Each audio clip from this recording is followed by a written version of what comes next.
Alors que le sélectionneur national Aliou Cissé doit être actuellement en pleine réflexion pour peaufiner sa stratégie et son système, mais surtout formuler une meilleure composition qui soit parfaite pour la Coupe d'Afrique des Nations, de notre côté, nous allons évidemment donner dans cette vidéo notre système et notre composition qui sont idéales pour cette CAN 2024.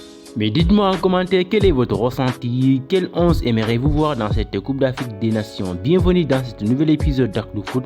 Mais avant de commencer cette vidéo, je suggère d'abonner et surtout liker la vidéo pour ne rater aucune de mes prochaines vidéos.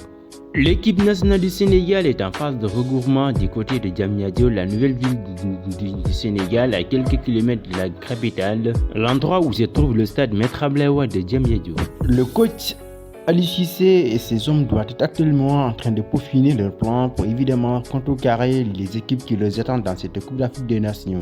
Et dans ce même cadre de préparation, l'équipe nationale va d'ailleurs jouer un match amical face au Niger le 8 prochain, dans ce mois de janvier avant de rallier la terre ivoirienne.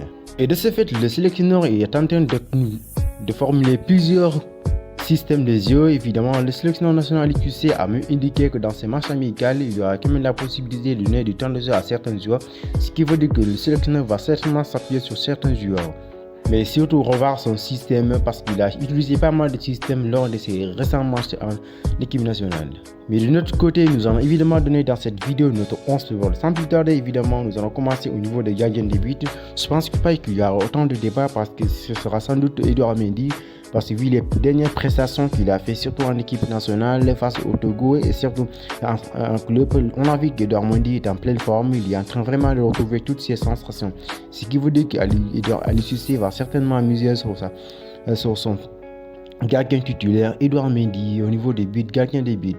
Évidemment, on revient au niveau dans l'axe central. Pour moi, il n'y a pas vraiment beaucoup de débats parce qu'on a vu qu'Aliou Cissé a s'appuyé depuis pas mal de temps sur le tandem Moussa Niakhaté, Kalidou Koulibaly. Et d'ailleurs, un duo qui fait beaucoup de débats actuellement, un duo qui est très performant dans le club respectif, en l'occurrence, évidemment, de Nottingham Forest et Al Hilal.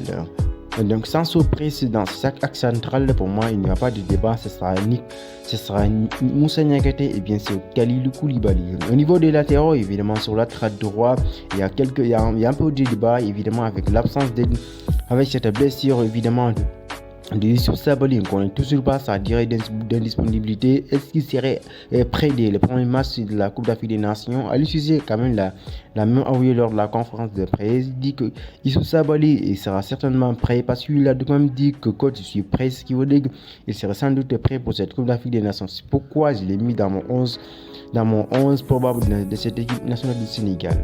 Mais s'il n'a pas pu tenir sa place, ce sera sans aucun doute Krépin Diatta parce que son joueur qui a évolué depuis pas mal de temps sur cette latéral droit de l'équipe nationale et même surtout en club, même s'il a souvent l'habitude d'évoluer son système de 3-5-2, ce qui veut dire que dans cette équipe nationale Sénégal, Aliou Cissé, comme il a essayé pas mal le système avec son 3-4-3, il va certainement miser sur ce système-là. Mais de notre côté ici, nous avons donné évidemment un 4-3-3, un système aussi que Krépin Diatta est capable d'adapter.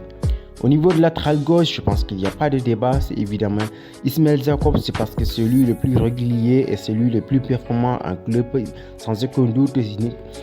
Ismaël Jakobs sera sans aucun doute le titulaire indiscutable de ce côté gauche de cette équipe nationale du Sénégal. Évidemment, en cas de surprise, ce sera certainement Fodé Ballo-Touré, mais Ismaël Jakobs nous a donné beaucoup de satisfaction. Il était le joueur le plus régulier et le plus performant, surtout lors de la Coupe du Monde dernière.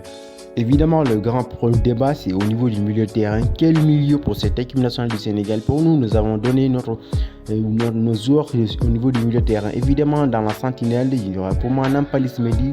Si tout va bien, le joueur Lançois sera certainement tutelé parce que c'est lui qui nous a donné beaucoup de satisfaction depuis qu'il est dans cette équipe nationale du Sénégal. Il a même prouvé lors de la Coupe d'Afrique dernière où le Sénégal a été sacré champion. Nampalys Mendy était vraiment l'élément essentiel pour moi de cette équipe du Sénégal au niveau du milieu de terrain.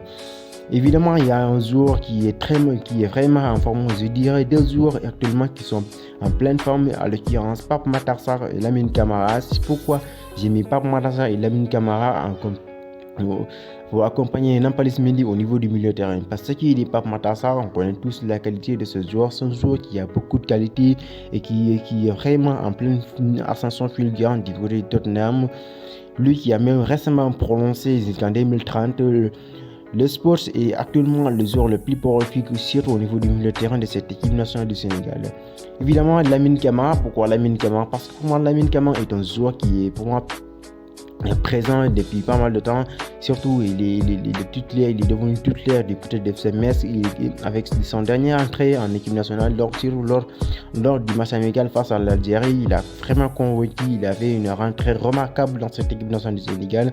Et pour moi, de cette équipe nationale du Sénégal a besoin évidemment de joueurs qui sont capables d'être très offensifs, surtout parce qu'on a quasiment pratiquement les mêmes joueurs qui ont souvent les mêmes rôles, à l'occurrence Gana Gueye, Nampalys Mendy, Cheikhou Kouyaté, bien sûr Pathé Ciss et Pape Gueye. Pour moi, ce sont des joueurs qui jouent au niveau de la défense, devant la défense, ce qui veut dire que pour moi, le milieu doit avoir un peu de fluidité. Évidemment, ces joueurs-là, à l'occurrence Lamine Camara et bien sûr Pape Matar Sarr, pour moi, ce sont des joueurs qui sont très offensifs, des milieux de terrain qui sont capables de nous apporter beaucoup plus de fluidité dans le jeu. Évidemment, en attaque, au niveau de l'attaque, évidemment, c'est un système 3-4-3-3 pour moi. L'attaque, il faudra que 3 joueurs pour moi.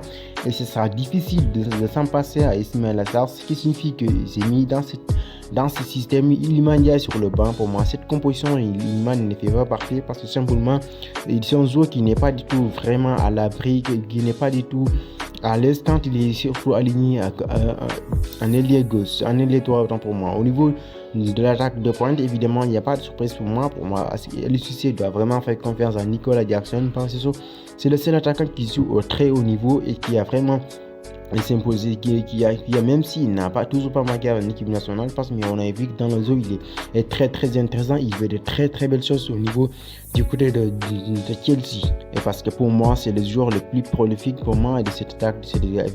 Évidemment avec l'absence de Boulaïda qui est toujours blessé, on ne sait pas sa durée de disponibilité, ce qui veut dire que pour moi Aliou Cissé doit faire confiance évidemment à Nicolas Jackson. Évidemment surtout lorsqu'on regarde les statistiques d'Habib Diallo, pour moi c'est un attaquant qui n'est pas du tout en forme. Il a disputé plus de 21 de matchs et il n'a marqué que 2 buts, ce qui veut dire que Nicolas Jackson qui a disputé cette saison plus de 10 matchs, une dizaine de matchs, il a planté au minimum 7 buts en Premier League, ce qui veut dire que Jackson est certainement l'attaquant idéal pour cette équipe nationale du Sénégal. Surtout dans le jeu, il est très intéressant. Évidemment, sur l'ailier gauche, il n'y a pas de surprise, c'est Sadio Mané, si tout va bien. La star de cette équipe sera présente sur ces côtés-là. Il n'y a pas de discussion parce que tout le monde connaît les qualités de Sadio Mané, même s'il a quelques... Pour moi, il prend un peu de l'âge, ce qui veut dire qu'il ne sera pas du tout au top comme d'habitude. Mais pour moi, ce système avec ces 2 milieux de terrain, pour moi, ce sont ces milieux qui vont vraiment animer cette équipe nationale du Sénégal.